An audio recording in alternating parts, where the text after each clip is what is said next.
Introduction. Haunting America. The name Zodiac spreads terror.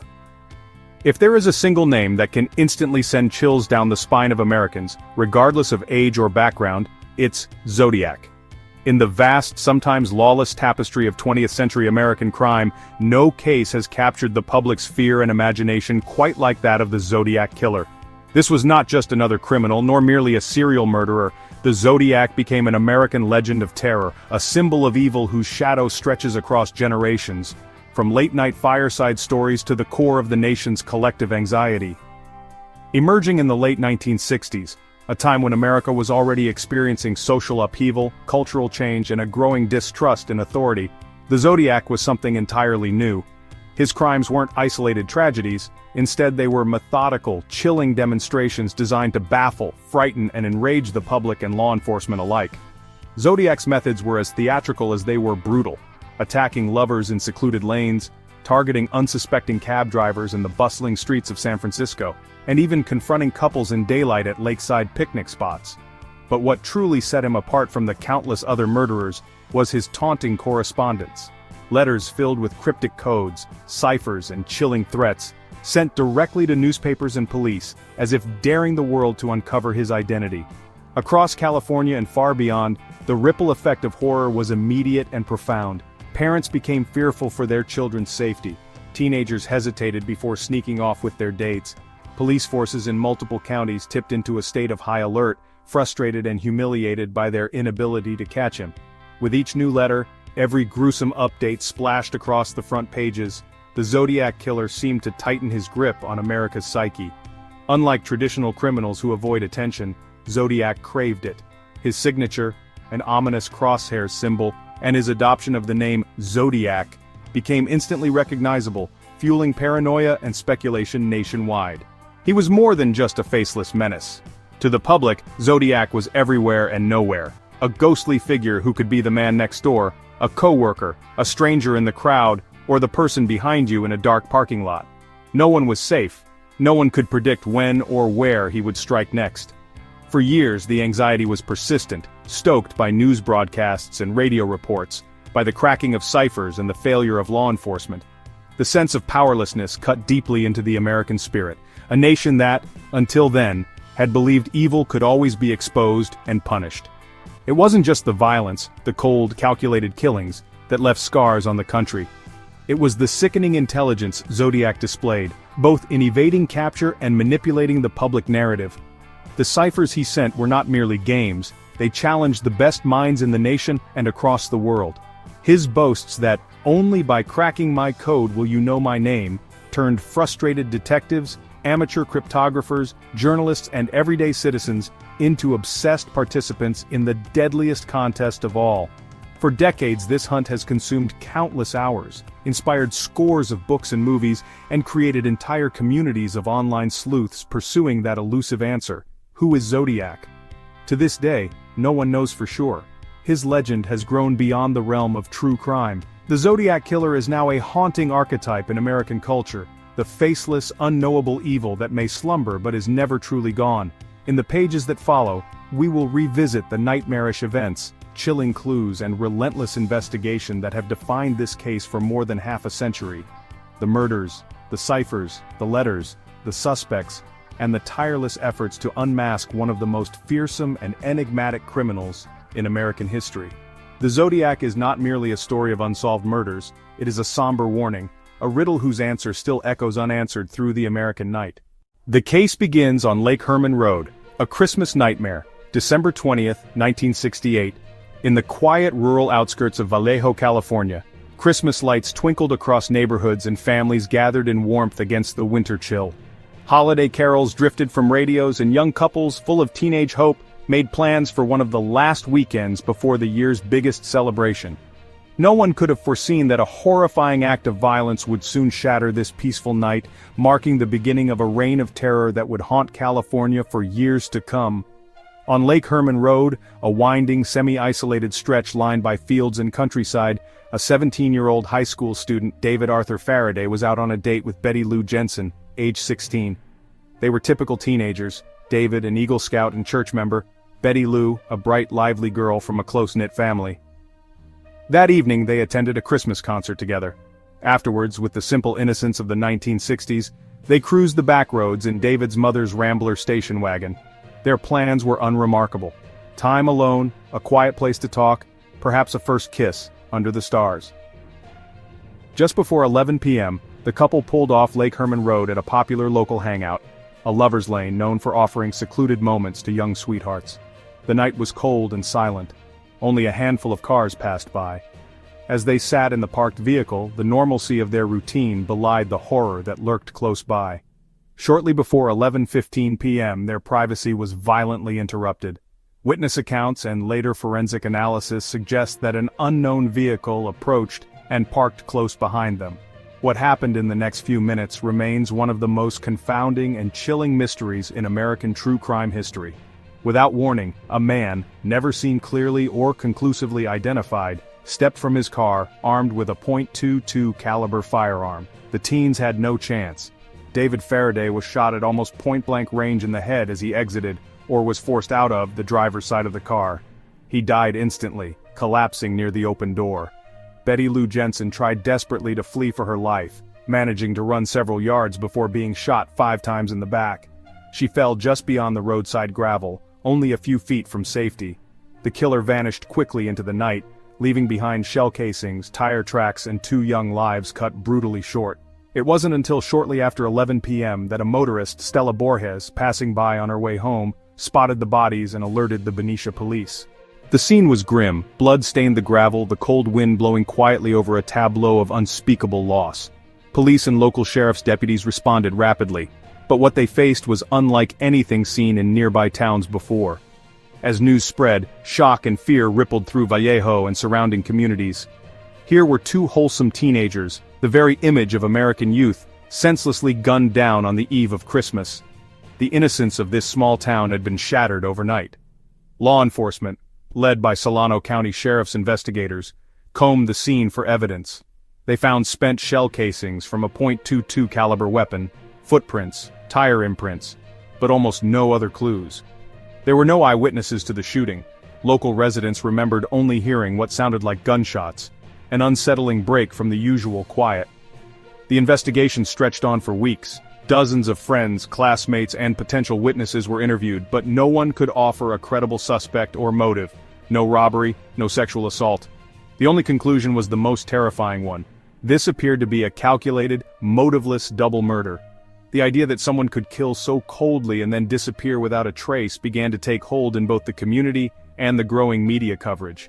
In the aftermath, young couples in Solano County suddenly stopped frequenting lovers' lanes, parents imposed new curfews, high schools held assemblies cautioning students about late-night outings. For the first time, a haunting sense of dread settled over the rural suburbs north of San Francisco Bay.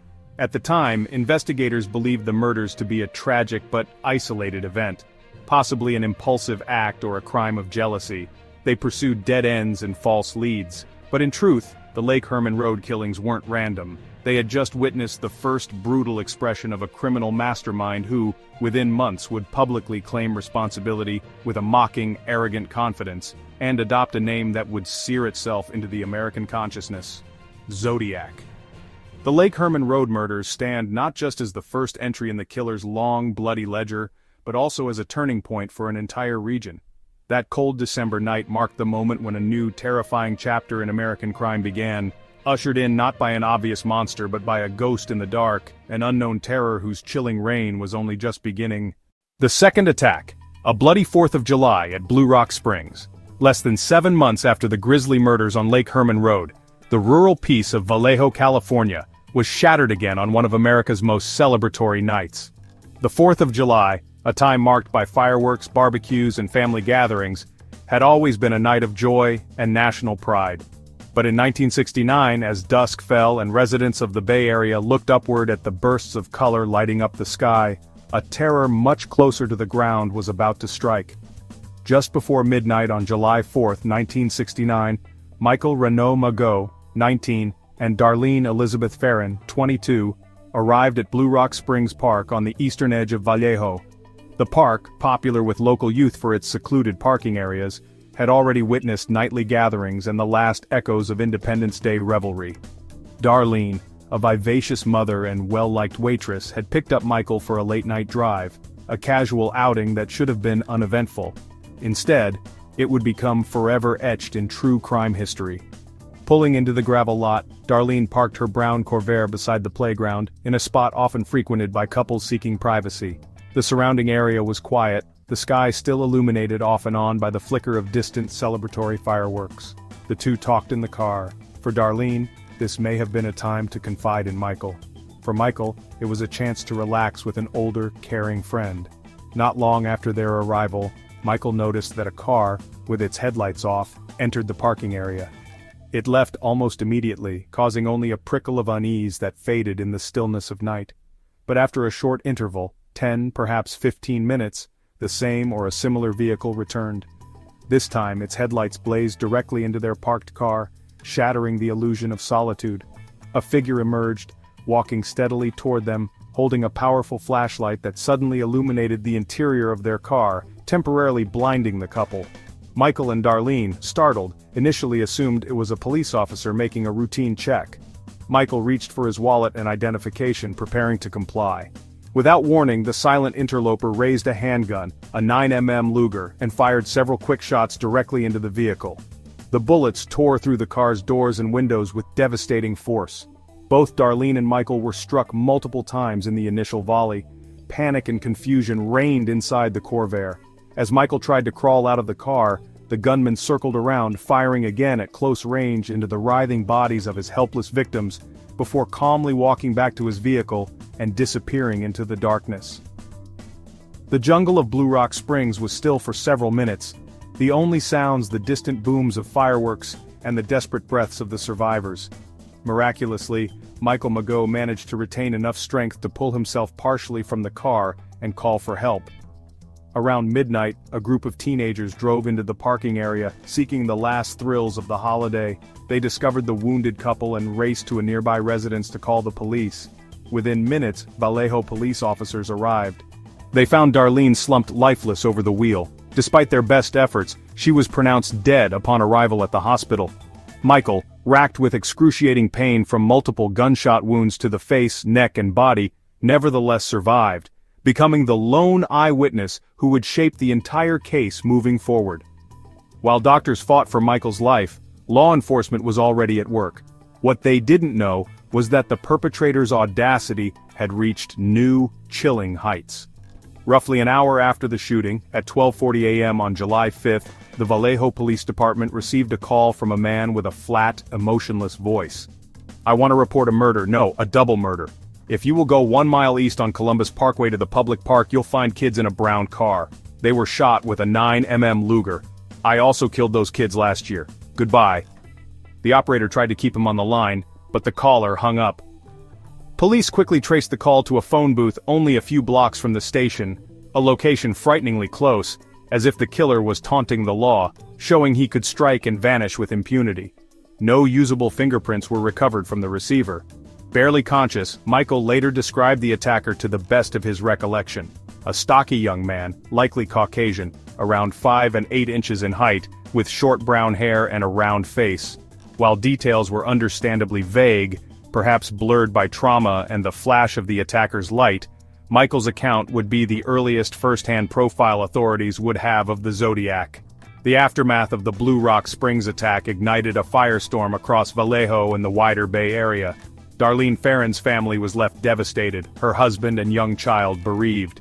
The community recoiled, realizing the brutal slayings at Lake Herman Road were not, after all, an isolated incident. Now here was a second equally senseless assault, eerily similar in target and method. Parents forbade their children from late-night outings. Young people who once sought refuge in the anonymity of couples' parking spots now looked over their shoulders, knowing someone out there was deliberately hunting them.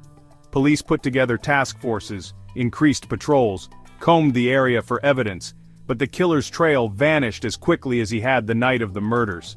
Their only clues: spent shell casings, the chilling phone call, and a sense that the murderer was as fearless as he was ruthless. To the public, the Zodiac's most horrifying feature was the sense that he was everywhere and nowhere. He chose his victims at random, struck at any hour, and left behind not just broken bodies, but riddles and fear. Soon, he would emerge from the shadows, not just in violence, but in writing, contacting newspapers and law enforcement through letters filled with coded language and threats, igniting a criminal mystery that would captivate and terrify America for decades. The murders at Blue Rock Springs were a turning point, making it clear that Northern California faced a predator unlike any other, a killer who not only craved blood, but the panic that came in its wake, forever altering the fabric of American life. Zodiac emerges, letters and daunting ciphers. While his crimes had already instilled fear and confusion throughout the North Bay, it was not until August of 1969 that the man responsible truly seized control of the local and soon national imagination. Zodiac transformed himself from an anonymous killer lurking in the night into a household name, not through further violence but by wielding the written word like a weapon. On August 1, 1969, less than a month after the Blue Rock Springs attack, editors at three major newspapers in the Bay Area, the Vallejo Times-Herald, the San Francisco Examiner, and the San Francisco Chronicle, opened their morning mail to find chilling, nearly identical letters penned in laboriously neat, blocky handwriting. Each envelope bore the familiar return address, "Please rush to editor," and contained a single-page letter. The content was every bit as terrifying as the sender apparently intended. The author claimed responsibility for both the Lake Herman Road and Blue Rock Springs murders. He provided details that had never been made public, information only the killer could have known, the types of weapons used, the victims' positions, even the precise number of shots fired. It was a bold assertion, but even more disturbing was the centerpiece of each letter, a mysterious cryptogram, painstakingly constructed from a bewildering array of symbols, letters, and geometric shapes. He wrote, "To prove I killed them, I shall state some facts which only I and the police know." Among these details he declared, "I like killing people because it is so much fun," before introducing his true challenge. Each letter included a third of a 408-character cipher, with the threat that if all three sections were not printed in local newspapers' front pages by Friday afternoon, he would cruise around all weekend killing lone people in the night, then move on to kill again, until I end up with a dozen people over the weekend. The Bay Area's editorial rooms erupted into panic and debate.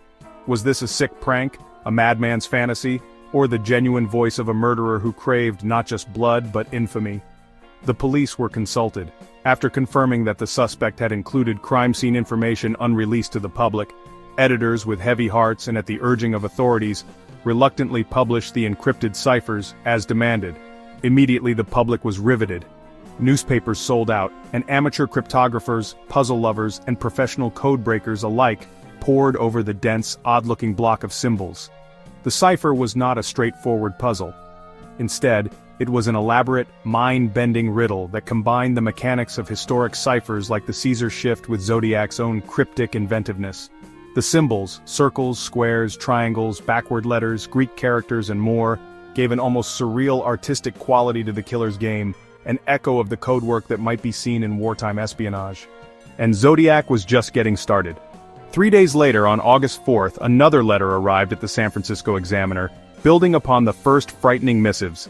This time, the letter was distinct for a new reason. It was signed for the first time not with a real name or an alias, but with a symbol, a circle with a cross through it, eerily reminiscent of a gun's crosshairs. It was the first time the Zodiac moniker was explicitly used. "Dear editor," the note began, "this is the Zodiac speaking." The chilling salutation would usher in an entirely new kind of relationship between killer, press, law enforcement, and citizenry. Zodiac was no longer content with remaining an unseen specter. He was creating a persona, an enduring anti-hero for his own twisted myth, and he wanted an audience not just for his crimes, but for the intellectual sadism of his ciphers and taunts. As the public obsessed over the cipher, a remarkable event unfolded. On August 8, 1969, inspired by the newspaper publications, a husband and wife team, Donald and Betty Harden from Salinas, California, dedicated themselves to cracking the puzzle. Working over an entire weekend fueled by cryptography books and intuition about the psyche of a killer, they succeeded. The decrypted message was devoid of remorse or revelation. It read as a sinister manifesto. "I like killing people because it is so much fun. It is more fun than killing wild game in the forest, because man is the most dangerous animal of all. I will not give you my name because you will try to slow down or stop my collecting of slaves for my afterlife." The rambling message horrified the nation. There was no signature, just the trap of more questions. And the cipher was just the beginning. Over the coming months and years, Zodiac continued to send letters, some with increasingly complex ciphers, others with direct threats, grisly humor, or demands for more attention. He made bomb threats, described planned attacks on school buses, and obsessed over how his symbol would bring him power and death. Zodiac's correspondences became his most powerful weapon, manipulating the press, frustrating police, and spreading terror far beyond the scene of any crime. The entire region entered a state of collective unease, and the legend of the Zodiac was fully born, not only as a shadowy murderer, but as a true master of psychological warfare, one whose words haunted the waking thoughts and nightmares of a generation. It was the dawn of a communication campaign, unlike anything American law enforcement had ever seen, and it pushed both the novice and the expert into a desperate, endless chase, one that, to this day, continues to fascinate the world. Cracking the first cipher, fear intensifies across a nation. When the Zodiac's chilling 408-symbol cipher appeared in the local papers, it jolted not only residents of the Bay Area, but spurred a nationwide furor. For days, people obsessed over the mysterious grid of circles, triangles, and odd geometric symbols printed across the front pages. Amateur codebreakers, high school students, mathematicians, and even retired military cryptologists tried their hand at unlocking its secrets. It wasn't just idle curiosity. The Zodiac's promise, or threat, that his name and the answer to his identity might be hidden within the cipher, ignited hope along with terror. Was it really possible to outwit a murderer and bring him to justice by solving a mind game? The task proved fiendishly difficult. Any expectation that the cipher was a simple encryption was rapidly dispelled. The Zodiac had engineered layers of confusion.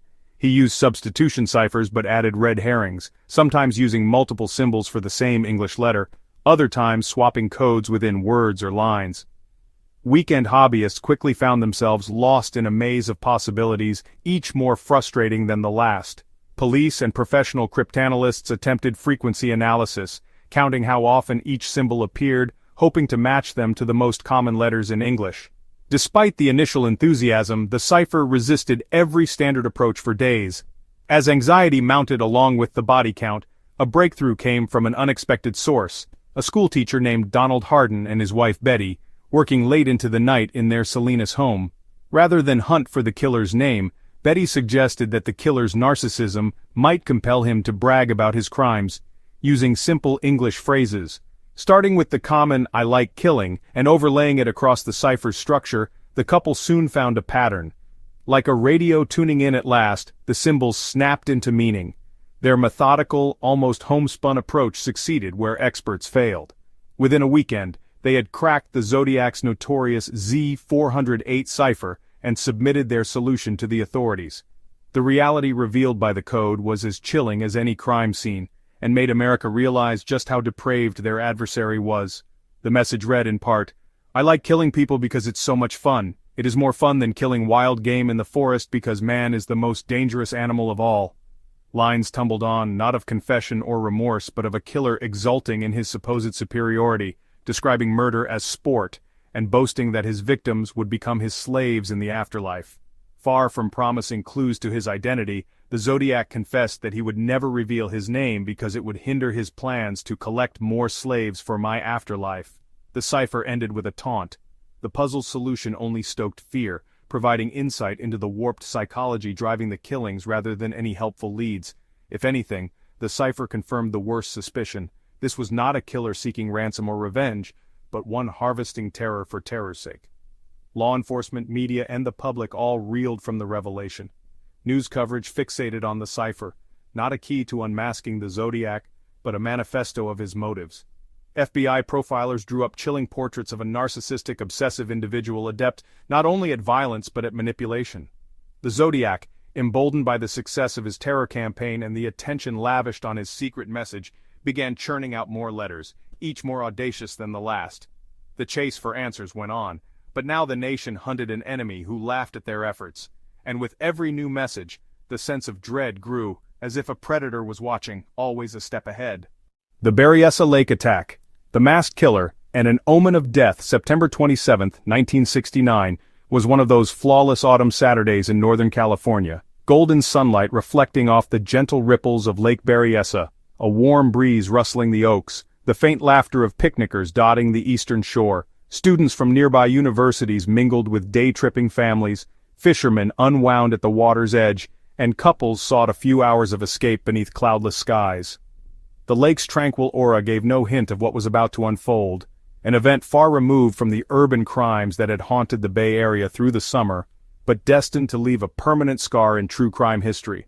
Brian Hartnell, a 20-year-old pre-law student, and Cecilia Shepard, 22, a thoughtful recent graduate, had chosen a remote peninsula northwest of the main recreation area for their afternoon. It was the perfect spot, peaceful with open views across the lake, just two young souls reclining on a blanket, lost in conversation, books, and the easy company of a crisp September day. Their car, a white Carmen Ghia, was parked nearby, an ordinary symbol of college wanderlust and freedom. Like many couples, they were only dimly aware of the legacy of fear left by the Lake Herman Road and Blue Rock Springs attacks. Both crimes had been shrouded in rumor and speculation. The name of Zodiac was beginning to creep into late-night conversations, but the notion that a killer could emerge from the shadows of a lakeside picnic spot seemed unthinkable. That idyllic innocence was broken without warning when Cecilia noticed a strange figure lurking in the distance. At first, the man appeared almost comical, his steps hesitant, his silhouette odd against the peaceful scenery. But as he approached, the atmosphere shifted. He wore a black executioner-style hood that covered his face entirely, with sunglasses sewn into the fabric, and a large bib pinned across his chest emblazoned with a white crosshair symbol. In his hand, a pistol hung menacingly. In the other, pre-cut lengths of plastic clothesline. Nothing in the Zodiac's prior crimes had prepared California for a menace this theatrical, or this brazen. The strange figure addressed the pair with calculated calm. He claimed to be an escaped convict from Montana who just needed their car and money to flee to Mexico. Whether this was meant to lower their guard or simply add a twist of theatricality, it was quickly rendered irrelevant.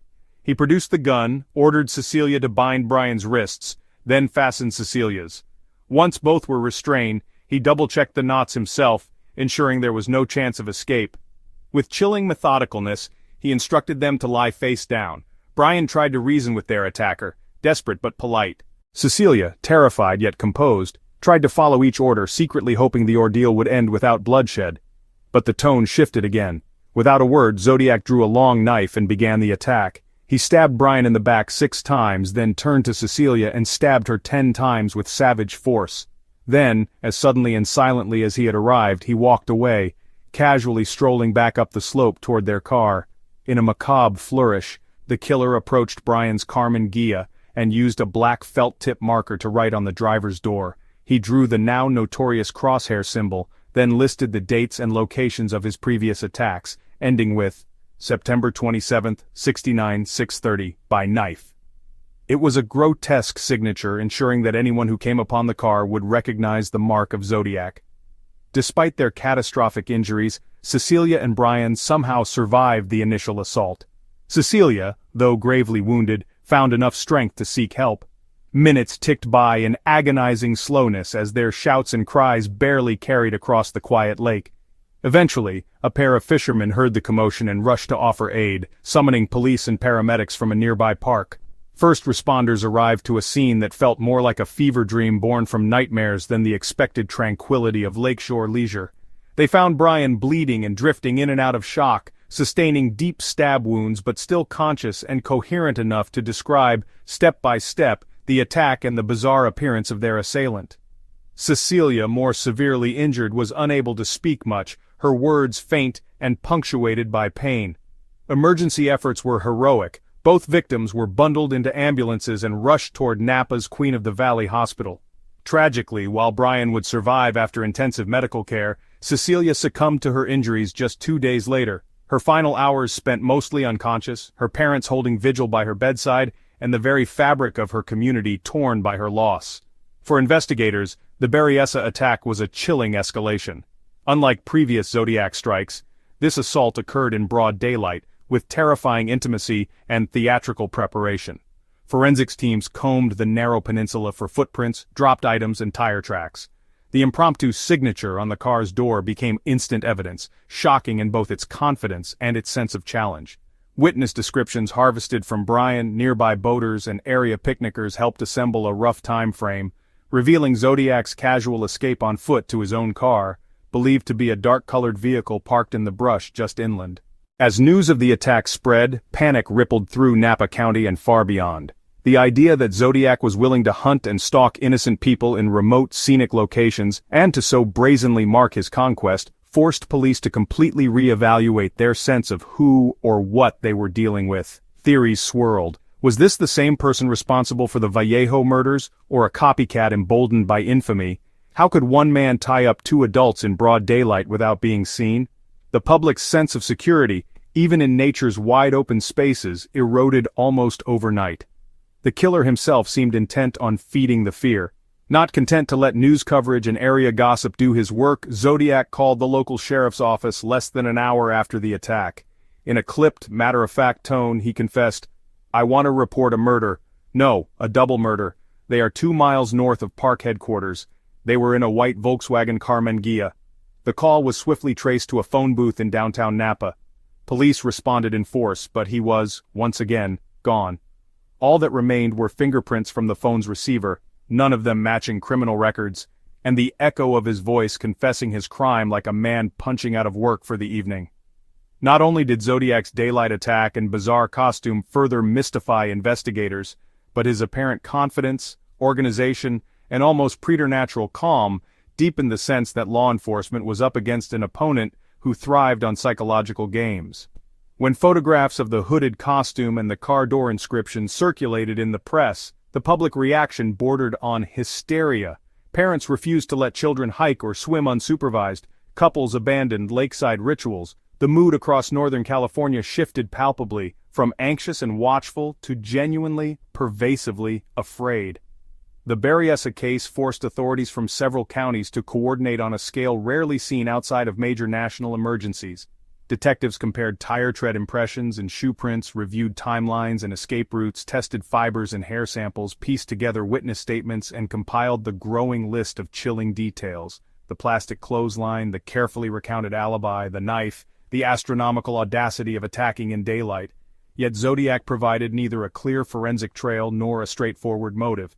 Meanwhile, the press, now a principal player in Zodiac's twisted theater, relished the lurid new details. Headlines blared about a hooded maniac with a death wish, while front pages ran chilling recreations of the killer's eerie emblem and cryptic clues. Amateur sleuths, codebreakers, and already overstretched police found themselves bombarded by tip lines that yielded, maddeningly, little of substance despite hundreds of interviews and leads. Brian Hartnell's surviving testimony remains a critical pillar in the Zodiac puzzle, a rare extended window into the killer's method, voice, and ritual. He remembered the suspect's voice as oddly precise and calm, sometimes nearly conversational, almost like an actor expertly reciting a part. The physical description, stocky, over 6 feet tall, meticulously disguised, careful with words and even more so with his movements, fueled intense debate among profilers and investigators. This chilling juxtaposition of planning and brutality painted the portrait of a killer who was not simply mad, but methodically cultivating an enduring legend. What endured from that bloody day at Lake Berryessa was not just grief, but a new level of existential dread that hung over California like a persistent fog. For the first time, Zodiac had revealed a deeply performative side, costuming himself, staging the crime, and leaving a physical mark reminiscent of the signatures of historical villains or comic book arch-nemeses. The messaging wasn't just for the police anymore, it was aimed at everyone. Danger, it seemed, was no longer faceless and random, but deliberate and chosen, a spectacle designed to haunt the imagination as much as the news cycle. In the wake of the Berryessa attack, authorities increased patrols at parks and isolated areas, instituted neighborhood watches, and flooded the media with pleas for public awareness. But the Zodiac shadow only seemed to grow longer. The killer had crossed a line, transitioning from urban legend to cult figure, largely because he had shown a capacity for strategy, a taste for spectacle, and a desire to be remembered above all else. For Brian Hartnell and the families of Cecilia Shepard, the wounds would never truly heal. Yet for the broader public, October 1969 marked a permanent shift. No lake, lover's lane, or picnic spot could ever be viewed as entirely safe again. Meanwhile, law enforcement faced an agonizing truth. Zodiac, whoever he was not finished. The clues he offered were both a taunt and a promise. More violence, more games, more enigmas. He had forced California to hold its collective breath, watching and waiting for the next move in a nightmarish script no one could seem to rewrite. Assassin in the heart of the city. The taxi driver murder case in San Francisco. The murder of Paul Stine on the night of October 11, 1969, marked a chilling escalation in the Zodiac's reign of terror. Unlike previous attacks that targeted young couples in rural or suburban isolation, this killing unfolded in the dense urban heartbeat of San Francisco, a bold, direct assault that sent shockwaves through the city's residents, law enforcement, and press. That Saturday had been unremarkable in the city by the bay. As dusk settled, the streets in affluent Presidio Heights filled with the sounds of distant foghorns, laughter leaking from warm brownstone apartments, and the muted roar of traffic.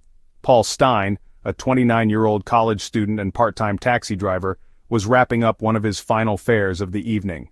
Stine was regarded as diligent and even-tempered, juggling studies at San Francisco State College with the demanding, often unpredictable work of night driving.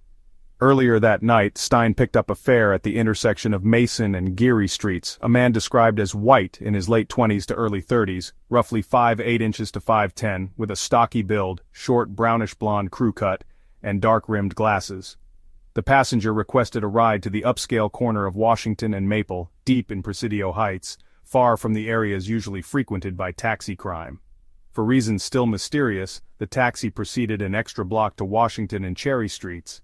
There, in full view of houses lining the street, the passenger calmly shot Paul Stine in the back of the head with a 9mm semi-automatic pistol. Stine was killed instantly, slumping into the driver's seat, his foot still clutching the brake. The killer then shifted the cab into park, rifled Stine's pockets for his wallet and keys, and, in a theatrical, almost ritualistic move, leaned across the lifeless body to rip away a large square of Stine's blood-stained shirt as a grisly trophy. The next moments remain infamous in Zodiac lore. The killer was observed by multiple witnesses, a rarity in his series of crimes. A group of teenagers across the street noticed a man inside the taxi, apparently wiping down surfaces, and then escaping north on Cherry Street, nonchalantly walking away from the scene. In an extraordinary piece of bad luck, one of the teens called 911 and gave a description to dispatchers. A communication error led the police to believe they were searching for a black suspect, not a white man. 2 patrol cars intersected Cherry Street within minutes, and one even rolled past a man matching the correct description, who was walking with measured calm, later believed to have been the Zodiac himself. Instead of interrogating him, officers focused on the original erroneous suspect profile. Within minutes, the crime scene at Washington and Cherry became a whirlwind of frenetic activity. Police quickly secured the area, flooded with spotlights, and questioned bewildered neighbors and teenagers who'd watched the murderer depart. Investigators found Stine's body slumped forward, the interior splattered with blood, but with surprisingly little physical evidence left behind. The killer's handprints, gloves, or perhaps meticulous wiping meant little to no forensic traces were immediately recoverable inside the cab. But in a detail as macabre as it was brazen, a torn piece of Stine's blood-soaked shirt was obviously missing, a signature soon to become a recurring nightmare. The Zodiac, always hungry for the spotlight, did not leave his latest act to rumor. Days later, the San Francisco Chronicle received a letter with chilling proof, another page of handwritten scrawl, demanding front-page publication, and clipped to the top, the missing piece of Stine's blood-stained shirt.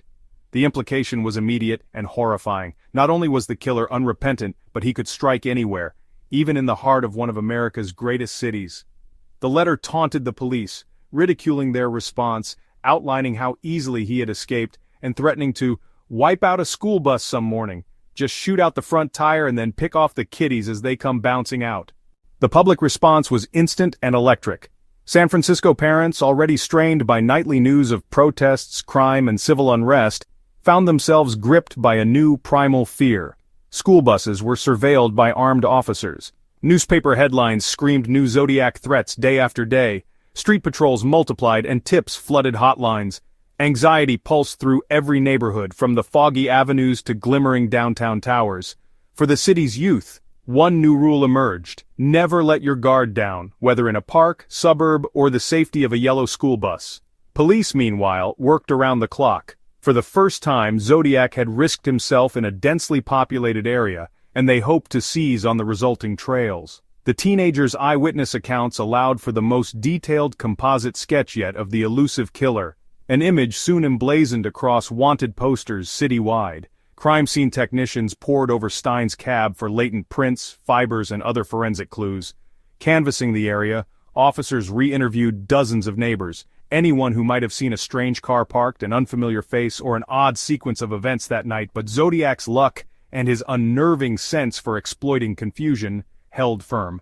While authorities were frantically chasing one erroneous suspect, he had already slipped away. Rumors swirled of the killer melting into the darkness of the nearby Presidio Park, possibly hiding for hours, or even blending in with troops stationed at the Army's urban base just blocks away. Within days came more letters and even phone calls, with the Zodiac reveling in the chaos. He made no effort to separate myth from fact, instead twisting speculation to his advantage, feeding the press as much as the police. His story, his image, and his symbol, the crosshairs, grew ever more infamous. The murder of Paul Stein, carried out in the city's very core, was no longer just a shocking crime. It was a seismic event, a warning that the killer was always one step ahead, fueling a sense of dread that even the most vibrant places were not immune from his reach. The Zodiac's urban killing also triggered a major shift in the investigation's scope. San Francisco homicide detectives now joined forces with authorities from surrounding counties. Task forces were formed, psychological profilers brought in, and the FBI became involved, pooling resources to unravel the killer's motives and methods. Debates erupted about his background. Was he a local with intimate city knowledge, or an outsider emboldened by the press frenzy? Some theorized his confidence hinted at a military or law enforcement background. Others believed the murder at Washington and Cherry was chosen to send a symbolic, nerve-wracking message to police. Meanwhile, the general population felt the impact rippling outward. Taxi drivers, previously invisible night figures, now feared every anonymous fare. For the first time, cab companies issued warnings, offered escorts, and began recording trip logs and passenger details. San Francisco's collective identity, independent, cosmopolitan, unflappable, showed cracks under the pressure of a faceless predator moving among its people. The murder of Paul Stein remains to this day the Zodiac's only known urban homicide. It is unique for the clear witness accounts, the speed of police response, and the chilling proof Zodiac sent directly to the Chronicle. No other crime so deeply unsettled California's sense of urban safety. Decades later, the composite sketch drawn from that night's frantic memories endures as the most recognizable image tied to one of America's greatest criminal mysteries, a reminder that sometimes evil walks boldly, not in shadows, but in the very heart of the city. Unbreakable ciphers, anonymous letters, and a live TV challenge. As the autumn of 1969 set in, the Zodiac killer's campaign of terror evolved from physical violence to psychological warfare of a wholly unprecedented kind.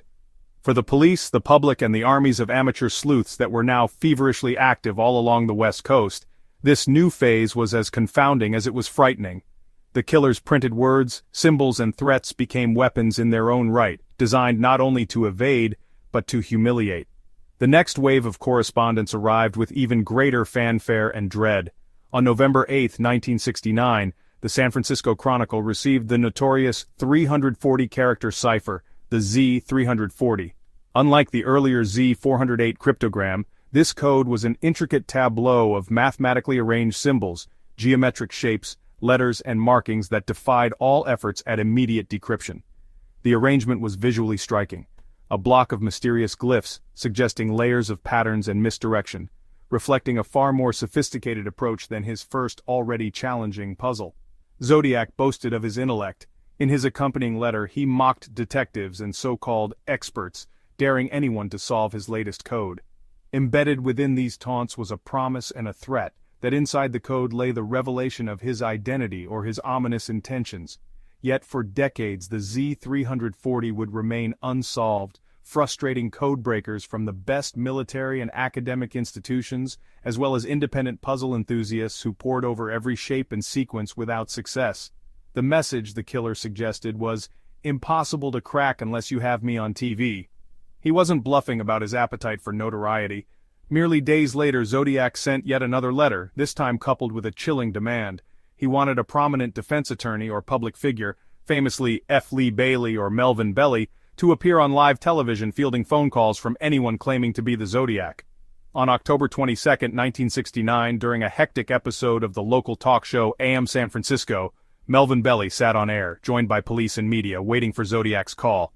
An individual phoned in, speaking in a distressed, halting voice, alternately identifying himself as Sam and the Zodiac. But under scrutiny, he appeared to be an imposter, suffering from mental illness. Yet the fact that the real killer's presence was even considered electrified and terrified the region, bringing real-time anxiety into living rooms across California. This period saw a burst of new handwritten notes and encoded threats. Zodiac targeted everyone: children, school buses, government buildings, random citizens. He threatened mass carnage if his cryptic commands weren't obeyed, claiming he'd plant bombs on buses. "Just shoot out the front tire and then pick off the kiddies as they come bouncing out," demonstrating chilling specificity and a taste for theatrical cruelty. Each letter carried a now infamous crosshair symbol, deliberately cultivating fear across all slices of society, from parents and teachers to city officials. The Zodiac's blending of cryptography, sadism, and media manipulation made him an enduring menace and a nightmarish symbol of American urban anxiety. The codes themselves grew increasingly Byzantine. The Z340 in particular became a legend among cryptanalysts. Its sheer complexity, a true artifact of pattern, symmetry, and layered techniques, set it apart from nearly any other cipher encountered in criminal history. Despite thousands of attempts and worldwide scrutiny, including from the FBI and NSA, it would be 51 years before a trio of amateur sleuths, working across continents and modern algorithms, finally published a solution in late 2020. Even then, the solution didn't name Zodiac. "I hope you are having lots of fun trying to catch me. I am not afraid of the gas chamber." The ultimate frustration of both authorities and the public was that for all the years of effort, Zodiac's taunting sense of invincibility only seemed to increase. Throughout late 1969 and early 1970, Zodiac's barrage of letters and codes continued unabated. Authorities dreaded each new envelope, uncertain what it might reveal, and what terror it might provoke. His unpredictability and cunning allowed him to control the Bay Area's headlines and the pulse of its daily life. By wielding impossible ciphers and manipulating live television, Zodiac succeeded in making himself not merely the subject of a police manhunt, but the ringleader of a twisted, years-long spectacle that would haunt American culture for generations. The enigmatic identity, top suspects, and the never-ending investigation. From the moment the Zodiac killer began taunting police and journalists with cryptograms and boasting letters, the case transformed into a feverish manhunt, one that would obsess generations of law enforcement, amateur sleuths, and conspiracy theorists alike.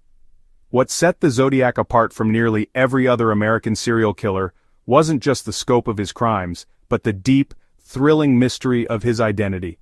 For over half a century, the question of who was the Zodiac has remained at the trembling heart of the story, its most haunting and impenetrable riddle. Within weeks of the first media blitz, authorities reached a grim consensus. The Zodiac was almost certainly an area local, a man who moved freely across counties, tracking his own infamy in the newspapers, and seemingly relishing his uncanny knack for slipping through every dragnet. Miles of microfiche, rolls of crime scene photographs, piles of witness interviews. Each fragment offered clues, but together they formed a mosaic of contradictions. The killer's peculiar blend of sophistication and sadism made it appear that he had some background, possibly in the military, cryptography, or law enforcement. At other times, the Zodiac's awkward phrasing and scattered spelling mistakes hinted at a more ordinary or deliberately misleading origin. The investigation's early years were marked by the largest multi-agency effort ever seen in Northern California up to that point.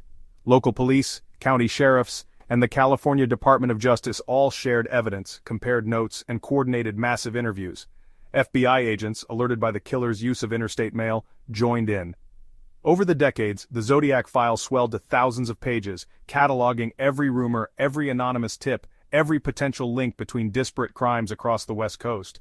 Among the avalanche of names that surfaced, a handful rose above the rest to become the stuff of Zodiac lore.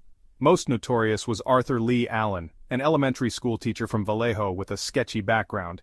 He had an unsettling interest in cryptography, a history of violence, and even a Zodiac brand watch featuring the crosshair logo. Allen's acquaintances described him as both brilliant and disturbed, obsessed with murdering, capable of discussing unsolved crimes in unnerving detail. He was ambidextrous, owned similar weapons, and lived near several of the murder scenes. Yet, after exhaustive searches, interviews, and even polygraph tests, investigators found no direct forensic evidence, no fingerprints, DNA, or handwriting that could conclusively tie Allen to the crimes. He died in 1992, still a person of interest, but never charged. Other suspects have been intensely scrutinized, each man reflecting a different facet of the Zodiac's contradictory persona. Lawrence Kane, a career criminal and suspected sexual predator, worked in close proximity to several victims. He matched composite sketches, had neurological impairments that might explain the killer's peculiar writing style, and, perhaps most compelling, was allegedly recognized by one of the Zodiac's surviving victims. Ross Sullivan, a library assistant with a history of erratic behavior, bore a striking physical resemblance to police sketches and vanished from work after a local murder. His name sits on many amateur and law enforcement lists. Richard Gaikowski, a journalist with anti-establishment leanings and a physical likeness to eyewitness reports, was posthumously accused by former co-workers and internet detectives, but police again lacked proof. Gary Francis Post, a deceased Air Force veteran whose associates later flagged him as a violent, unstable man, became the focus of the Case Breakers, a group of retired law enforcers and intelligence officers who allege they have amassed circumstantial evidence against him. Even so, none of these men were definitively linked to the Zodiac's letters or crime scenes by DNA, fingerprints, or handwriting. Modern DNA testing has made some advances. In the 2000s, investigators extracted partial DNA samples from stamps and envelopes presumably licked by the killer. These profiles allowed them to exclude certain suspects, including Allen, but the evidence was too degraded or incomplete to make a positive identification. Decades-old DNA samples inevitably suffer from contamination, the passage of time, and the possibility of innocuous mix-ups. Additionally, the Zodiac's identity might have been shielded by the use of gloves during attacks or perhaps mailing letters via an intermediary or with saliva from another person. The mystery only grew deeper. Meanwhile, the endless pursuit of Zodiac's identity transformed the case into a permanent fixture in American culture. There were infamous false confessions and hoaxes, dozens of letters and calls sent by opportunists, criminals, or individuals mentally ill or seeking attention. Police repeatedly had to separate genuine Zodiac communication from fakes, and the need to expose fraud burned through precious resources.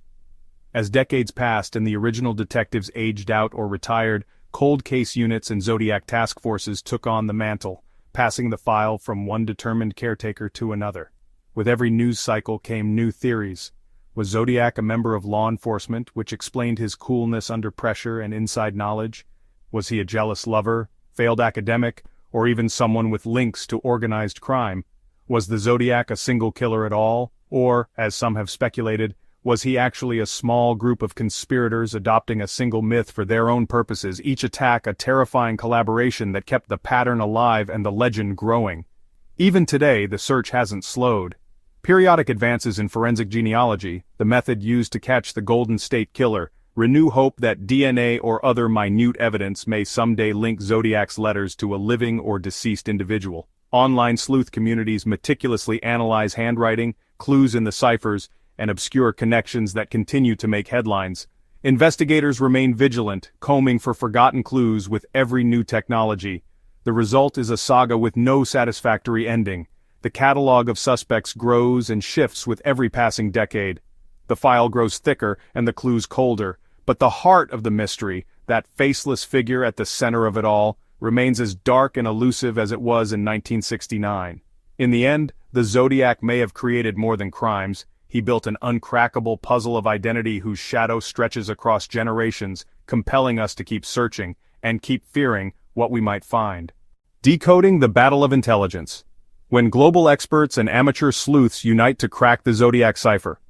For decades, the cryptograms sent by the Zodiac killer remained one of the world's most tantalizing unsolved puzzles. A battleground where seasoned FBI cryptanalysts, linguists, mathematicians, information theorists, and millions of passionate amateurs relentlessly pitted their intelligence against the monster's codes. These ciphers, from the infamous Z408 to the legendary Z340 and beyond, were never merely abstract games.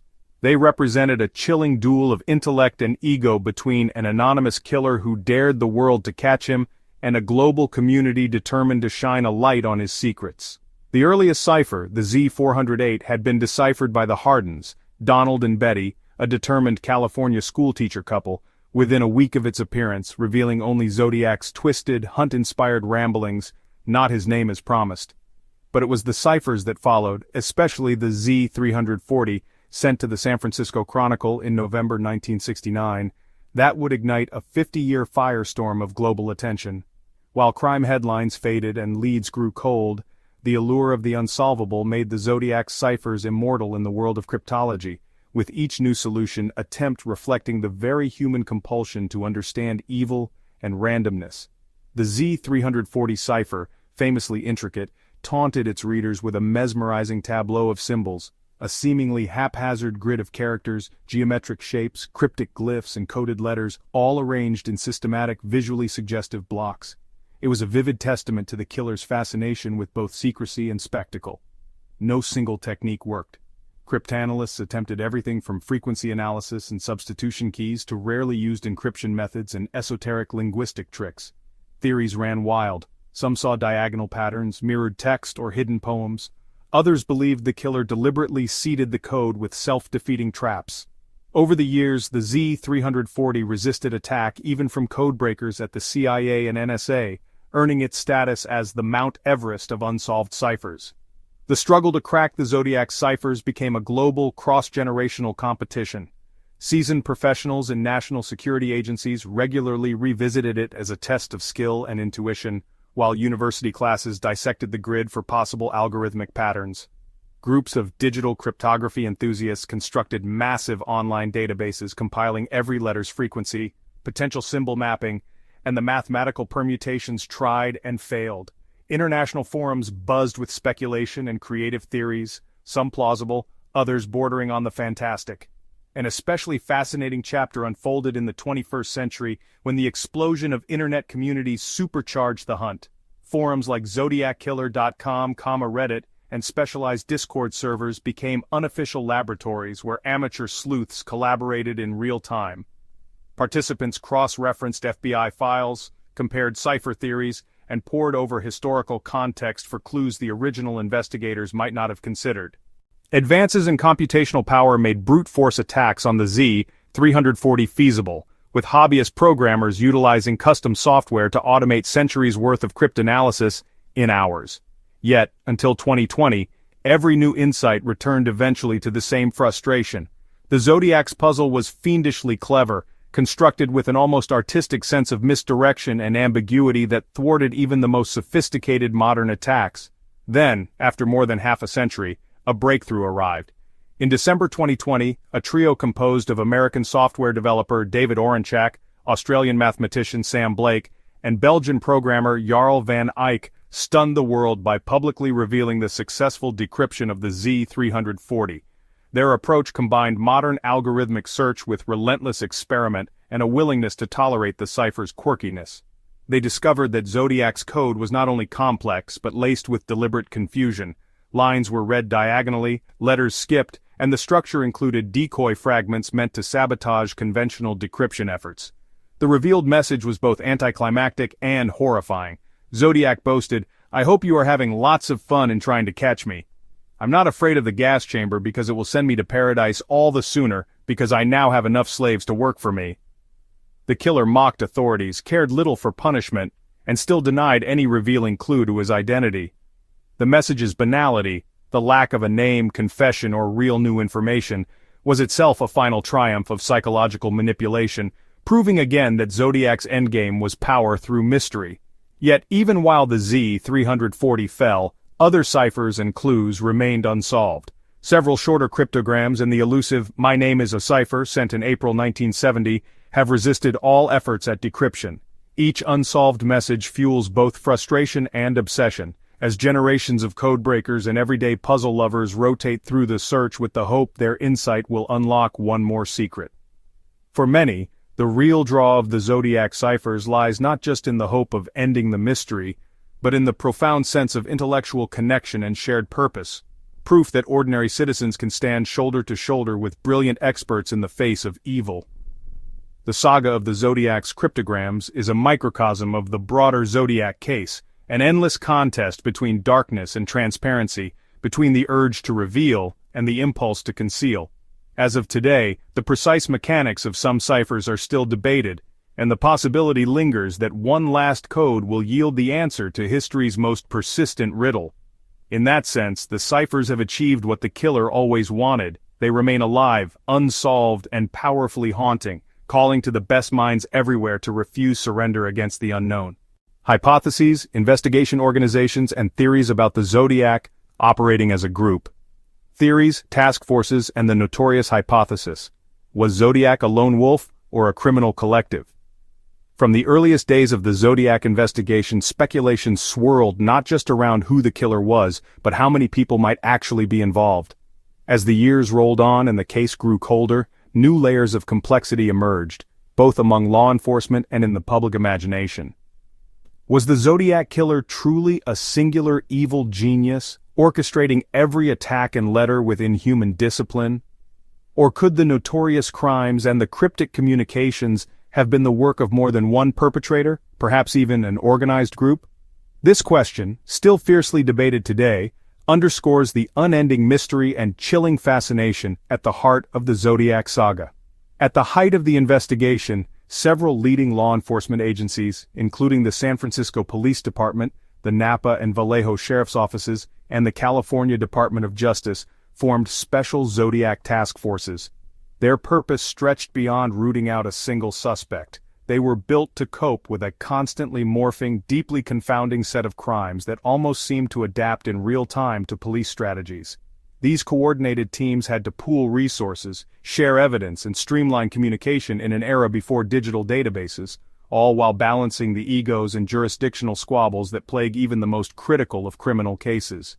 For years, these officers worked long hours chasing every plausible angle, scoping out patterns that might imply group activity, a challenge that no single department could manage alone. Over time, certain aspects of the Zodiac case lent themselves well to the group theory. For one thing, the diversity of crime scenes, rural, suburban, urban, and the variety of methods used, shootings, stabbings, even the potential threat of bombs, struck many investigators as unusual for a single individual. The awareness of police movements, the uncanny timing of Zodiac's letters coinciding with developments in the investigation, and the distinct evolution of his ciphers and handwriting raised eyebrows. What if the killer was relying on accomplices for surveillance, information collection, or even the ghostwriting of some communications? Beyond simple speculation, some Zodiac communications appeared deliberately engineered to stoke the idea of a network. There were references to slaves and afterlife assignments, almost as if hinting at a community or cult-like following. Additionally, the Zodiac's taunts sometimes suggested multiple perspectives or voices, from the we pronoun used in certain passages to the seemingly inconsistent spelling and syntax. These curiosities galvanized not just detectives but also amateur theorists, cryptographers, and later, online communities eager to connect every oddity to a broader, more sinister collaboration. One of the highest-profile group investigation teams emerged decades after the original crimes faded from headlines. The Casebreakers, an independent outfit made up of retired FBI agents, seasoned homicide detectives, federal prosecutors, and military intelligence officers, made news nationwide with their theory that the Zodiac was not an individual, but rather a network of criminally-minded participants, possibly guided by a central, charismatic figure. Their main focus zeroed in on Gary Francis Post, a deceased U.S. Air Force veteran with a traumatic history and an alleged penchant for violence. The Casebreakers claim to have uncovered suggestive forensic clues from old evidentiary materials linked to Post, as well as testimonies from associates who allegedly described his efforts to train a young group of men in the Sierra foothills. While authorities stopped short of officially accepting the group's findings, their work reinvigorated public debate over whether Zodiac's reign of terror was a cultish conspiracy rather than a madman's solo performance. Parallel to these group-focused investigations, there have always been fervent defenders of the lone wolf hypothesis. Proponents argue that criminal pathology, especially for serial killers of the Zodiac's ilk, overwhelmingly reveals a pattern of isolated, meticulous behavior. The personal nature of the attacks, the calculated taunts and manipulative gamesmanship in the letters, and the near-perfect compartmentalization of criminal opportunity and psychological control seem, according to many experts, to reflect the dark artistry of a single mind. No credible physical evidence, such as the fingerprints, DNA, or verified eyewitness accounts, has ever conclusively pointed to the involvement of multiple offenders. As the years grew long and copycat claims multiplied, the idea of a lone operator carving out a legacy of fear has, for many, remained the most compelling profile. Yet for every piece of support the lone operator theory finds, there's a counterpoint waiting in the shadows: unexplained inconsistencies in the timeline, the precise coordination across counties, and the eerie way several letters were delivered or postmarked mere hours after the crimes themselves, far more quickly than would seem feasible for someone acting alone and slipping unseen through dragnet-patrolled neighborhoods. These doubts have only grown with the rise of armchair sleuths, forums, and podcasts, each picking apart minute contradictions and theorizing about secret accomplices or hidden informants. Investigative agencies, aware of the potential for missed connections, have periodically re-examined the group theory, particularly as advancements in digital forensics and communications analysis became available. Some researchers have probed whether Zodiac may have exploited relationships inside media or law enforcement, enabling him to evade capture at crucial moments or to time his communications for maximum impact. There's even speculation that access to law enforcement scanner radios could have helped track calls and patrol movements in real time, pointing to at least a Zodiac support network, if not overt collaborators. However, the theory of a group is not without immense challenges. The logistics of maintaining secrecy among even a few people, especially across decades, seems daunting. No one has come forward credibly to admit their role.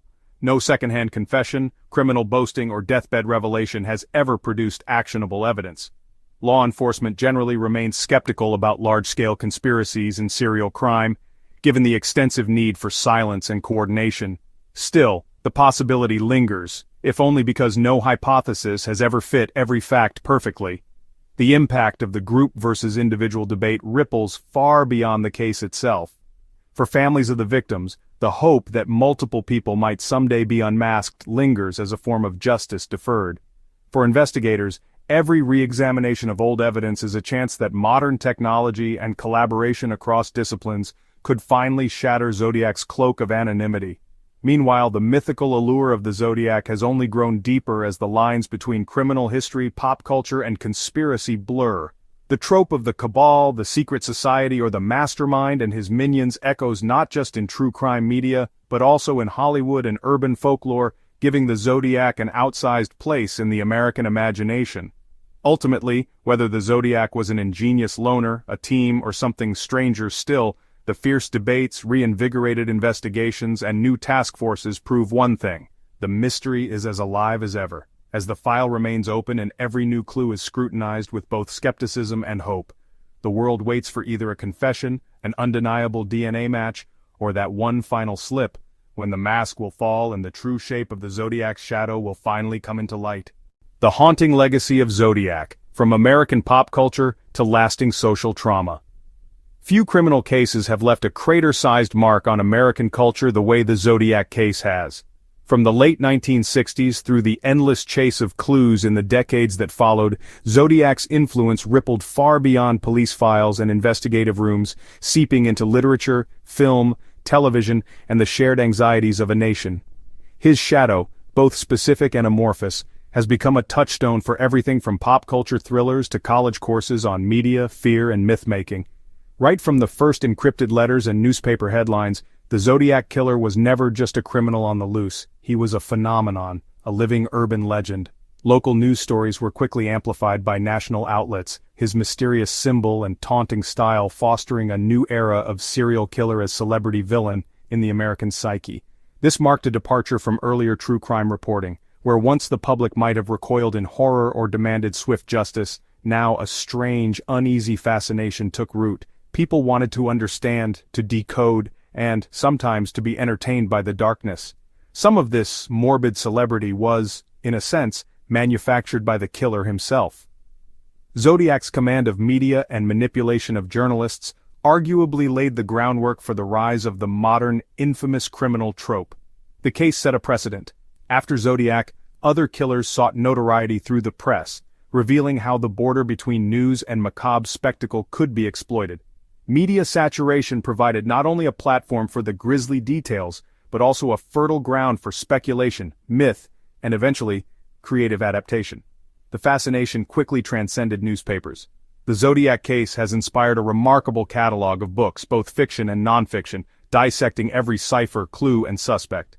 Robert Graysmith's Zodiac, 1986, became a true crime classic, blending investigative journalism with narrative suspense, a style that countless bestsellers would imitate in its wake.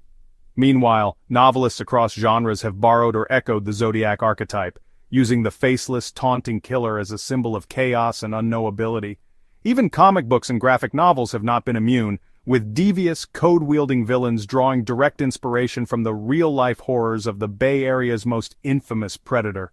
Nowhere is the Zodiac's cultural resonance clearer than on the big screen. The character of Scorpio in the riotously popular film Dirty Harry, 1971, is a thinly veiled stand-in for Zodiac, a desperate, self-promoting villain who taunts the police and terrifies the city. Later, David Fincher's masterful 2007 film Zodiac delved deeper, using obsessive research and real-life details to portray not only the crimes, but their paralyzing psychological effect on all who came near the mystery. Fincher's movie is now regarded as one of the most influential crime dramas of the 21st century, credited with reigniting public interest and sparking new generations of armchair detectives. Numerous documentaries, miniseries, and episodes of procedural shows, ranging from Unsolved Mysteries to Mindhunter, have combed through the Zodiac evidence, each bringing their own style and ideology to the myth. But Hollywood is only one facet of Zodiac's afterlife. The case has spawned games, immersive virtual experiences, YouTube deep dives, podcasts with millions of listeners, and even escape room challenges themed on his cryptic puzzles. Online forums and social media accounts churn daily with new theories. Some amateur sleuths have spent years, even decades, trying to crack remaining ciphers or connect obscure dots between evidence and suspects. Zodiac's legacy is, in a real sense, communal and participatory. A vast, decentralized campaign where fear and curiosity walk hand in hand, and anyone can play detective from the safety of their home. Zodiac has also left a deep imprint on society's perception of safety and evil. His attacks, and the failure to capture him, coincided with a larger wave of social change, a rising national anxiety about strangers, the decline of unguarded suburbia, and the emergence of what some sociologists call the culture of fear. For Californians, the killer transformed familiar, comforting settings, parked cars, city streets, even sunlit lakes, into places of menace. The notion that someone could strike at random, leave elaborate clues, and then simply disappear fundamentally altered the American sense of control and security. Parent groups, schools, and neighborhood watches borrowed directly from the vigilance that swept communities after each new Zodiac letter or murder, blending practical caution with folkloric anxiety. This shift went further, touching ideas of justice, law enforcement, and privacy. The Zodiac case triggered countless calls for public transparency, improved communication between police jurisdictions, and greater investment in forensic technologies. In some ways, the killer's taunts forced police to modernize. He pushed the system to its limits, revealing both its potential and its tragic shortcomings. The case's insidious power is most evident in the realm of imagination and memory. Generations of Americans, especially in California, have inherited the Zodiac story not only as true crime history, but as a modern cautionary tale. Ghost stories, jokes, and local legends constantly reference Zodiac's name and symbol. Halloween costumes, memes, and endless pop culture call-outs keep his legend alive in ways at once trivial and deeply unsettling. For some, the mass obsession is a way to digest collective trauma. For others, it is an ongoing challenge, a puzzle that demands resolution, even if the solution seems impossibly out of reach. Perhaps the most chilling legacy is the sense of unfinished business. Unlike many serial killer narratives with neat endings, arrest, conviction, or demise, the Zodiac story is defined by its blank spaces and unanswered questions. That uncertainty has become a hallmark of the case's enduring power. Each generation finds itself retracing the clues, double-checking the ciphers, and probing the boundaries between fact, fantasy, and fear. In this sense, Zodiac has transcended mere history. He stands as an eternal reminder that even in the age of technology, some shadows refuse to recede.